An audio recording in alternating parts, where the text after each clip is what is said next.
Hey there, sleep friends. That's right, World Sleep Day, March 15th. You're marking your calendars, and we are bringing you all the information you need to know in order to utilize sleep as a tool to optimize your health. We're going to have some specialty focus talking about headache because why? It is a majorly, number one, stigmatized disorder where people are like, what do you mean you can't do something? You have a headache. But also, it's one that is underappreciated of the role that sleep has. We've already unpacked a little bit in regards to the bidirectional relationship between sleep and headache. However, it's maybe a little bit more important for us to understand what might sleep disorders look like in someone who has headaches and what are some of the questions that we may be asking.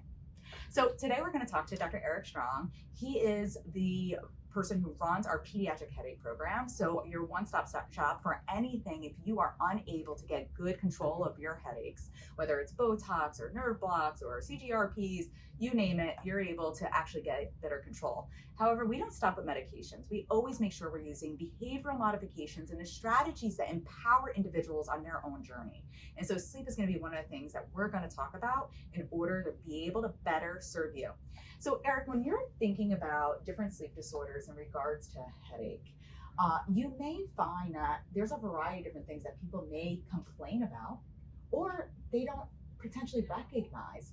So when thinking about some of the people that you may see, and many times we see this in our adolescents, what are some of the things that either the teens or the children are complaining of, like, this is a problem with my sleep, beyond like I take a nap when I have that headache, which also can be a major challenge, but are saying maybe I can't fall asleep, or I'm having different schedules, or snoring, or whatever else might be. Yeah, so some of the things that we tend to see in our clinic, one big one that I would say is obstructive sleep apnea. So a lot of patients that I see have pretty disrupted sleep and poorly restful sleep because of this tendency for their airway to become obstructed, for them to have snoring, which a lot of the time it's something that's kind of been written off by the family as a funny quirk of their personality.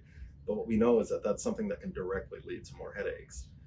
Adding on to that, other conditions that we come across, one would be insomnia, whether it's behavioral or otherwise, so a literal inability to fall asleep, which directly impacts headache frequency. And then some of the other ones would include things like narcolepsy. And I know that we've had discussions before about some of the relationship between narcolepsy and headaches in our discussions that's come up. So for me, there's a lot of different sleep disorders that tend to have this overlap. And so ordering a sleep study, getting a referral into sleep medicine is a pretty routine part of headache management when I'm meeting with these patients.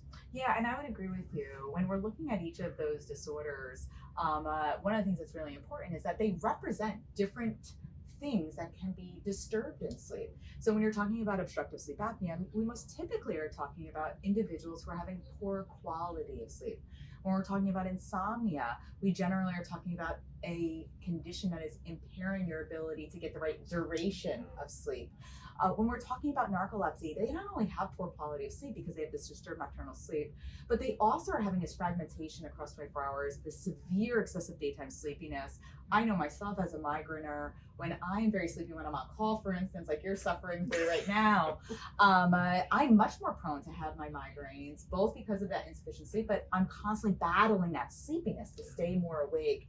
The other thing that we find very commonly in our adolescents are with the circadian rhythm and the regularity of our sleep. And so many times adolescents are going to have a delayed sleep phase, meaning that they're going to bed later because their bodies biologically want them to. However, their weekday schedule and their weekend schedule are not also regular. So they'll go to bed maybe 11 o'clock at night during the weekdays, and then on the weekends, we're staying up, maybe playing on the Xbox or PlayStation all night. And so maybe not going to bed until 3 o'clock in the morning. Exactly. And so all of these things are things that are very much well worth the investigations because of the fact that it can make all the world of difference, not only in your sleep, but also in the quality of control of your headaches.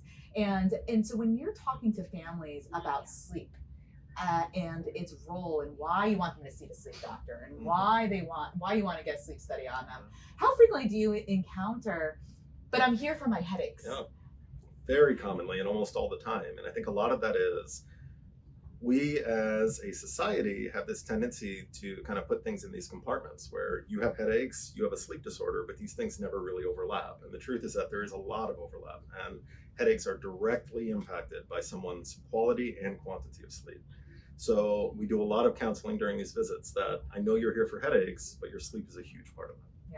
And so one of the things that I would say is the major take-home message that I want you to hear is that one of the things that we pride ourselves on at Geisinger is always making sure that we're looking at the 24 hours of our patients. We're not separating out the day and night and saying that we only care about what you're doing when you're awake.